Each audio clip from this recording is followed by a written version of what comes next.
बुजुर्ग औरत मर गई। यमराज लेने आए।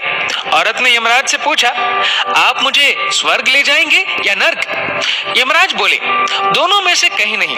तुमने इस जन्म में बहुत ही अच्छे कर्म किए हैं, इसलिए मैं तुम्हें सीधे प्रभु के धाम ले जा रहा हूँ। बुजुर्ग औरत खुश हो गई, बोली, धन्यवाद, पर मेरी आपसे एक विनती है। मैंने यहाँ धरती पर सबसे स्वर्ग नर्क के बारे में बहुत सुना है। मैं एक बार इन दोनों जगहों को देखना चाहती हूँ।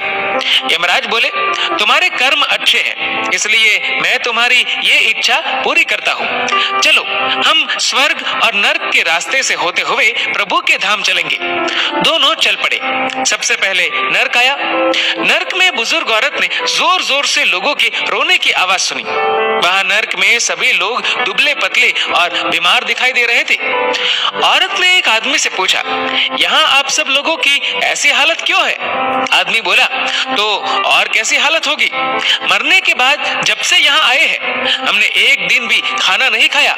भूख से हमारी आत्माएं तड़प रही है। बुजुर्ग औरत की नजर एक विशाल पतीले पर पड़ी, जो कि लोगों के कद से करीब 100 फीट ऊंचा होगा। उस पतीले के ऊपर एक विशाल चम्मच लटका हुआ था। पतीले में से बहुत ही शानदार खुशबू आ रही थी। बुजुर्ग औरत ने उस आदमी से पूछा, इस पतीले में क्या है?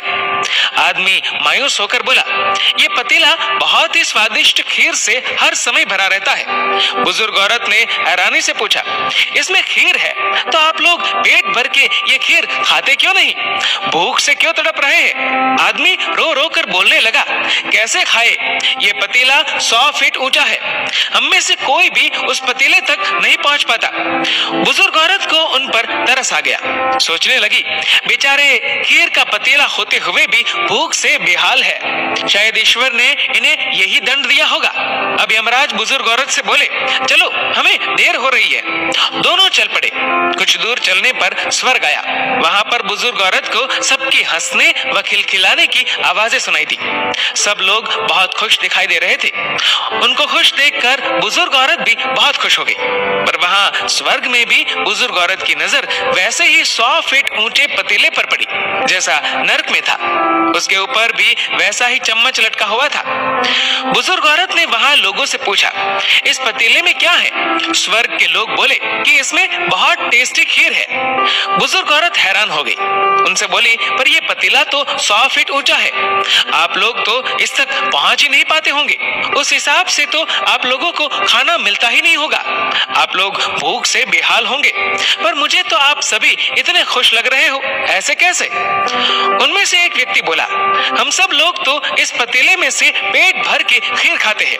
औरत बोली, पर कैसे? पतीला तो बहुत ऊंचा है।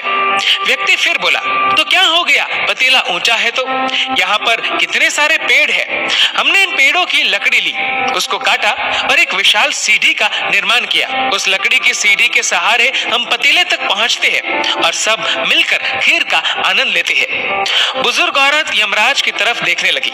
यमराज मुस्कुराए और बोले, ईश्वर ने स्वर्ग और नर्क मनुष्यों के हाथ में ही सौंप रखा है। चाहे तो अपने लिए नर्क बना ले, चाहे तो अपने लिए स्वर्ग। ईश्वर ने सबको एक समान हालातों में डाला है। उसके लिए उसके सभी बच्चे एक समान है।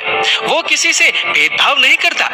वहां नर्क में भी पेड़ पौधे सब थे, पर वो लोग खुद ही आलसी है। उन्हें खीर हाथ में चाहिए। वो कोई कर्म नहीं करना चाहते, कोई मेहनत नहीं करना चाहते, इसलिए भूख से बेहाल है। क्योंकि यही तो ईश्वर की बनाई इस दुनिया का नियम है। जो कर्म करेगा, मेहनत करेगा, उसी को मीठा फल खाने को मिलेगा। स्वर्ग के सपने छोड़ दो, नर्क का डर छोड़ दो। बस आपकी वजह से किसी का दिल ना दुखे, इतना सोचो, बाकी सब कुदरत पर छोड़ दो। दोस्तों, इस वीडियो को लेकर आपकी क्या राय है, नीचे कमेंट करके जरूर बताएगा। और अगर आपको वीडियो अच्छा लगा हो तो इस वीडियो को लाइक करेगा, शेयर करेगा ज्यादा से ज्यादा लोगों तक। और ऐसे ही और भी इंस्पिरेशनल वीडियोस के लिए सब्सक्राइब करें हमारे यूट्यूब चैनल को और फेसबुक पर फॉलो करें हमारे पेज को। धन्यवाद।